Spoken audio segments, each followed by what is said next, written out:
Hi, I'm Elisabeth Dawson, and you're listening to our show, Ways to Love Your Money, which has been inspired by our book that we wrote, and it was actually out last year. We have our one-year anniversary that just happened, and that is Wealth by Design. So if you don't have a copy of the book, definitely reach out to us. You're welcome to give us a call at 619-640-2622.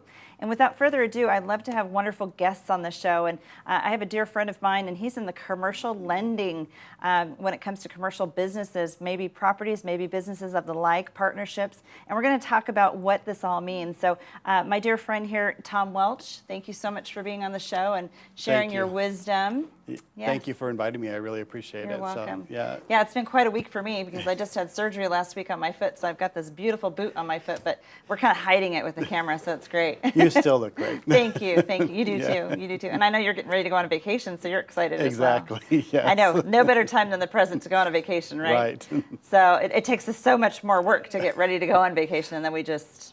I'm totally ready to go. You're totally ready. Yeah. You're ready to check the box and I'm say packed out. and everything. Good, so, yes. So I know we've talked about these things in the past, but you help business owners either acquire business property or even businesses itself. And maybe some of these people that are listening right now don't necessarily know how simplified it can be. Even though it's a process, everything's difficult. Sure. But boy, if we want to expand and purchase a business or even a partnership, or if we want to actually even buy some kind of commercial property, you kind of make it a little bit easier. Exactly. Yeah. So it's something that I've been doing for, I've been in banking for almost 40 years, and Yes.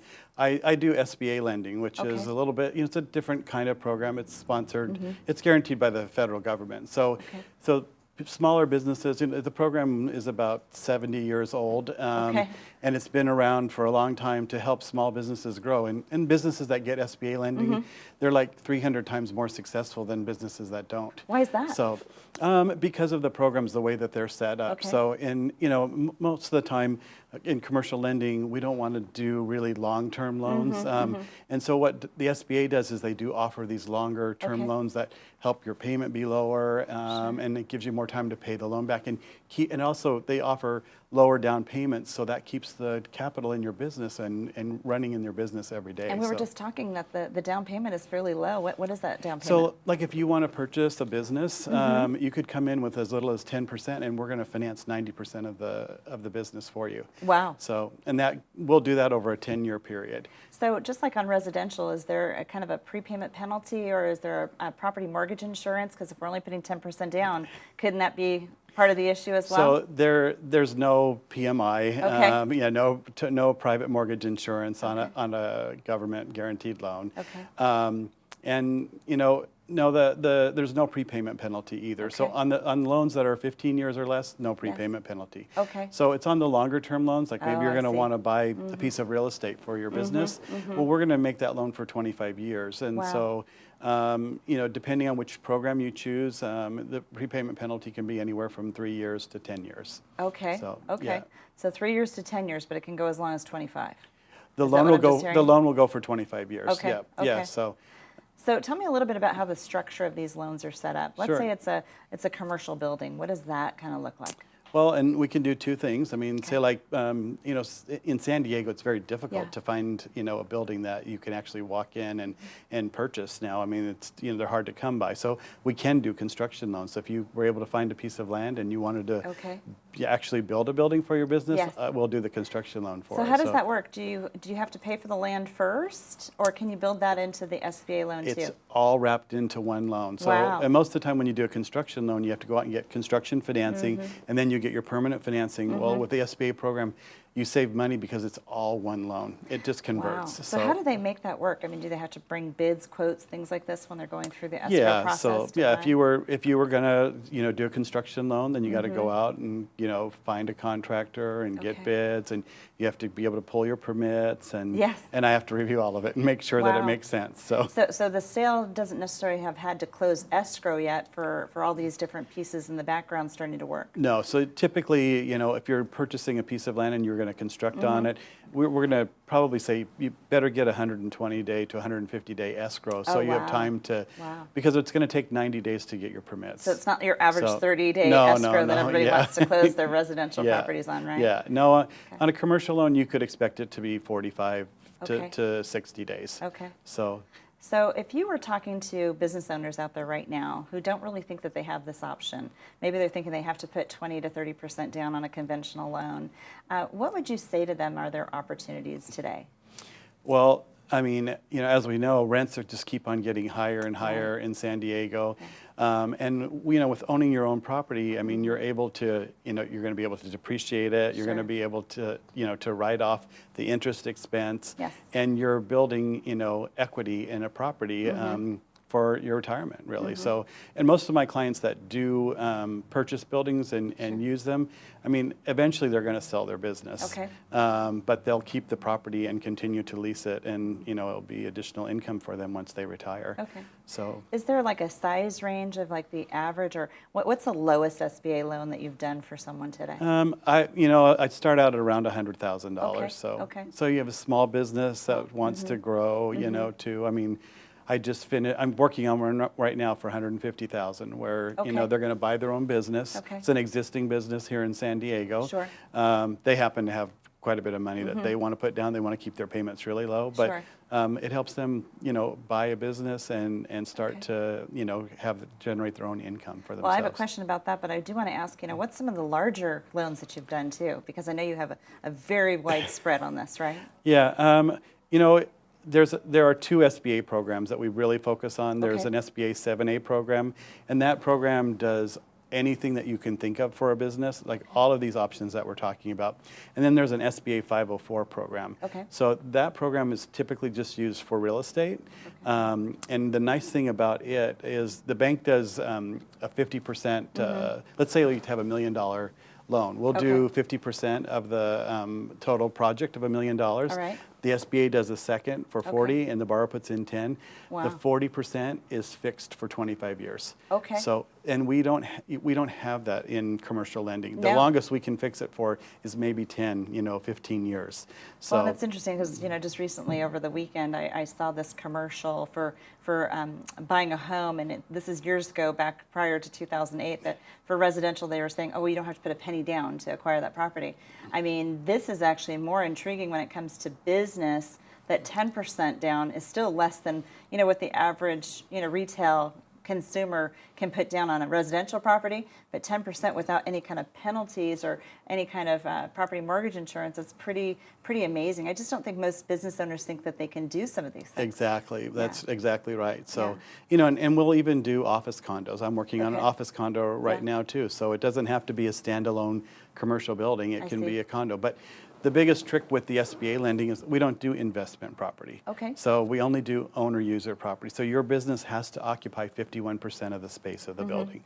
So we're not financing apartment buildings and things of that nature. So, or we're not going to let you go out and buy a piece of land and speculate whether it's going to go up or not. That's not what the program's for. You want a sure thing, not a maybe, right? Well, we want you to, we want to help your business grow. Okay. So it's, it's not for an investor. It's for someone who really is trying to, grow and expand their business. Right, And it's very, it's in my career, I've just seen so many companies thrive and grow, and it's incredible, what they've been able to do. That's so, great. Well, you did say that more business owners that actually use an SBA loan are actually more successful, over the time that they're in business. So I think that that's, a statement all of its own, because a lot of people that listen to the show are business owners. They want to know how to succeed, but they don't necessarily know that this is a possibility. I love the fact that you even say if someone wants to buy a business that's already established, it might not be a piece of property, it might not be something that's tangible, but the business itself is tangible, and so you can actually qualify people to help them purchase a business too. That's correct. So, and the SBA's recently changed their requirements. We used to require 20% down. Okay. Now it's 10% down. Okay. And it's the same thing. You're going to go through escrow, right? You're going to open escrow, and you're going to do all your due diligence to buy the business. Sometimes it's, someone inside the business that wants to purchase. They've worked with the owner for years, and now they want to step in and take it over from the business. Like an employee possibly buying might out the want business? to buy it, Okay.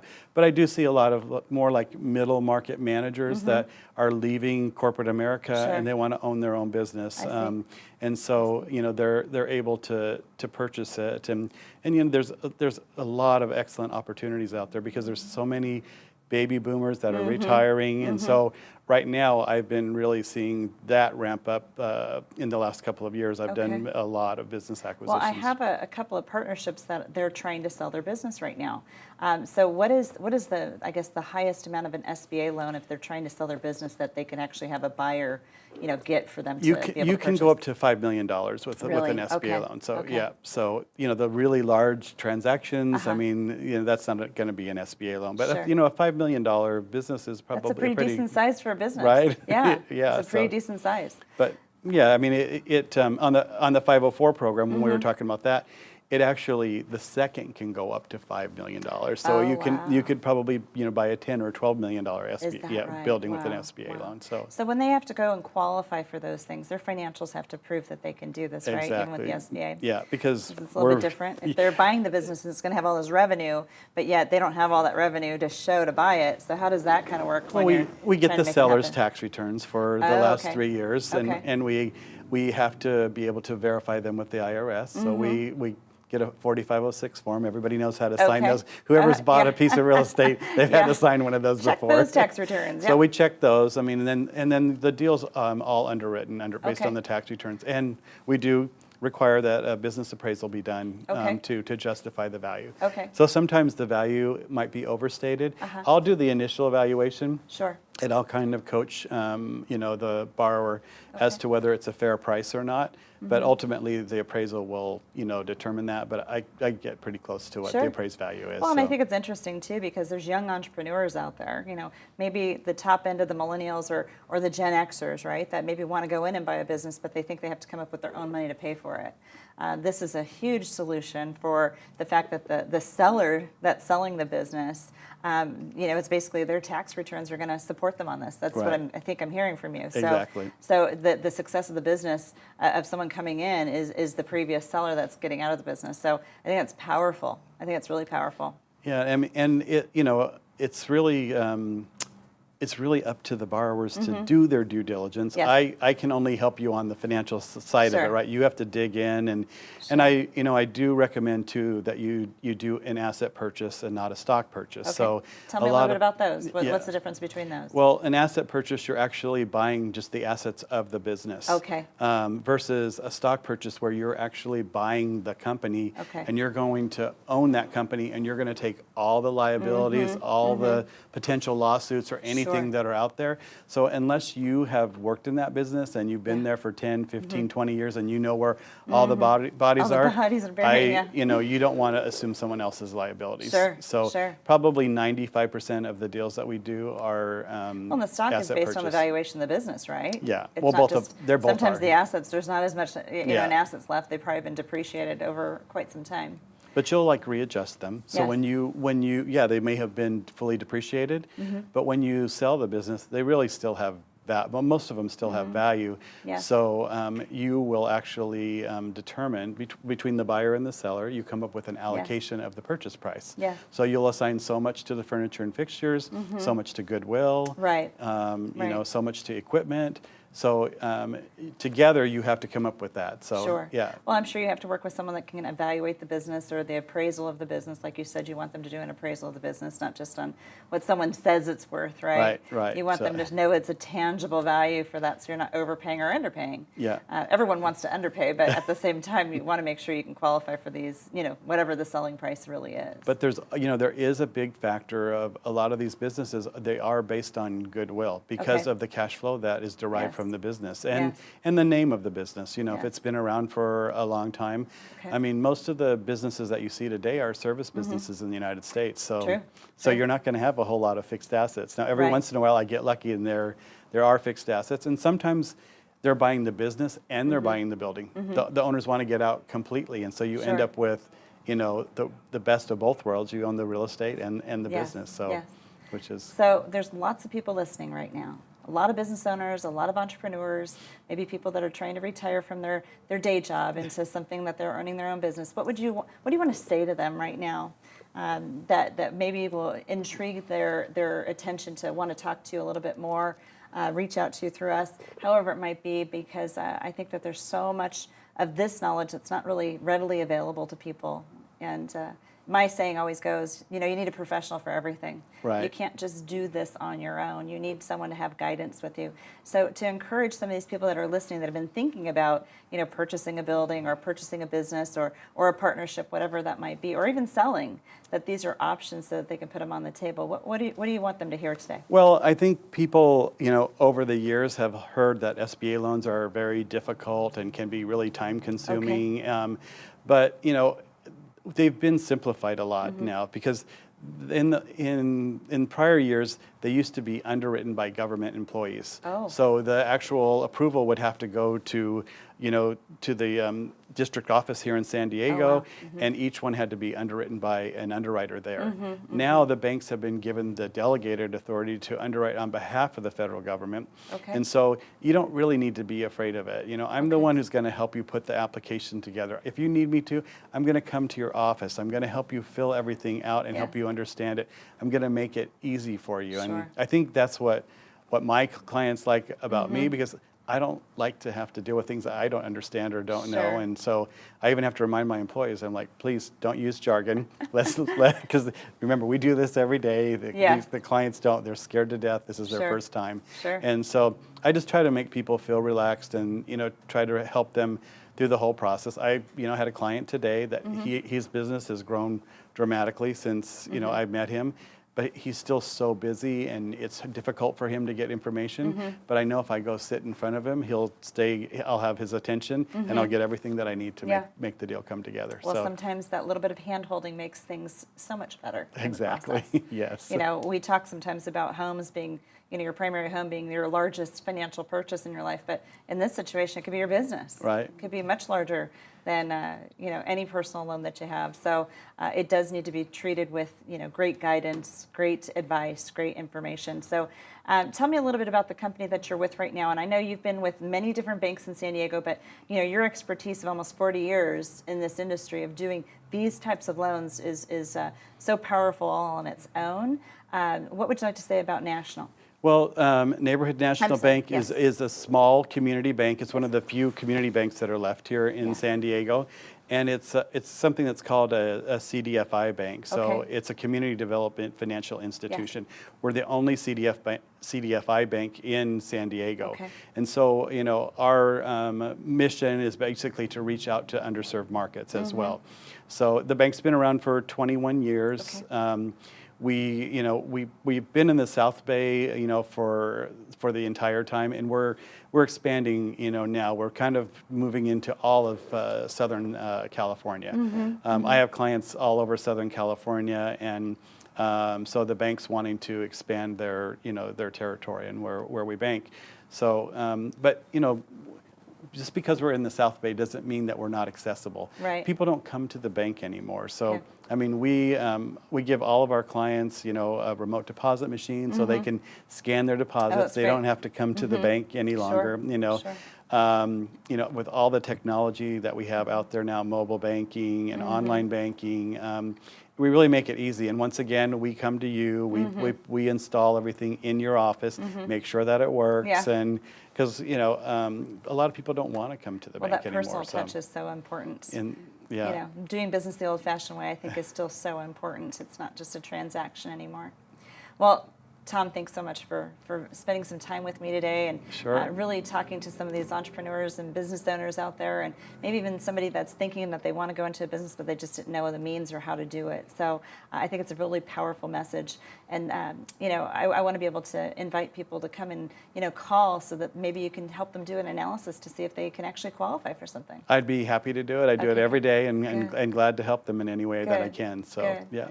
Well, again, I want to thank Tom so much for being here. I hope you listeners are really just gleaning a lot of information from this topic, because I think so much we think about our primary residence as the largest financial decision and basically liability that we take on. But boy, what about business? What about if you wanted to own your business? Maybe you do own your business. Maybe you never thought you could actually buy a commercial property of some kind. Maybe there's an easier solution to do that. So much of the time it's all about cash flow and capital and how we can actually resource those dollars to work for us harder than we're working. But at the same time, we want to make sure that people really have that message and those tools and those professionals out there that can help us. So I want to really thank Tom Welch for being here on the show from Neighborhood National Bank. And again, he's local here in San Diego, and he's a master in his universe over the positions that he holds, and also how he helps all these business owners out there. So without further ado, I want you to reach out to us if you want to have an analysis or you have questions about what Tom does. You can email your questions at questions@elisabeth.dawson.com, or feel free to give us a call and we'll get you all connected to at 619-640-2622.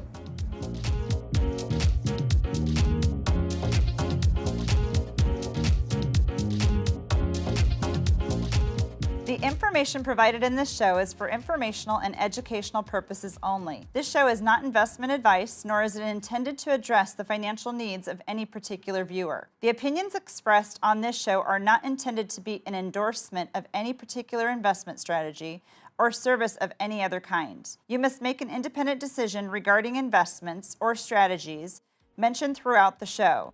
Before acting on information in this show, you should consider whether it is suitable for your particular situation and strongly consider seeking advice from a financial advisor.